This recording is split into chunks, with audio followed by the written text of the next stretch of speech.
الدنيا لعينة والسم دحوم، ملقيتش رفيق غير كاس وشوق. ليلي طويل سهران للصبح، مش فارق معايا حاجة ولا حتى الشوق. دماغي في الخمرة غرقان في البحر، مش محتاج لي رفيق يقول لي الغلط مش صح.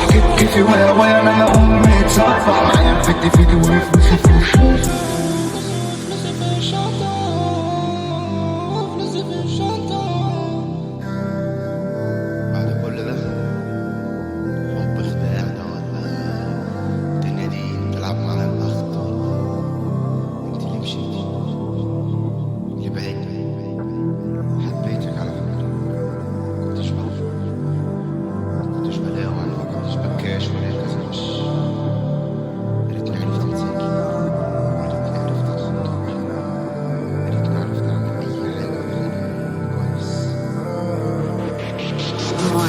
وانا عيني في ضباب، عالي في اضطراب، حياتي مش في انضباط. اكتب لك 1000 خطاب ورجعت للعدم، حتى حلمي اتهدم قدام اخطائي. انا ليه بنهزم؟ بحضر همومي وعقلي ينعزم، بكرر اخطائي وما يفيدش الاسف. محدش يتحب وده اللي اتقسم، اتولدت برايب وده اللي اتكتب. شفنا هباب واتعلمنا من الادب.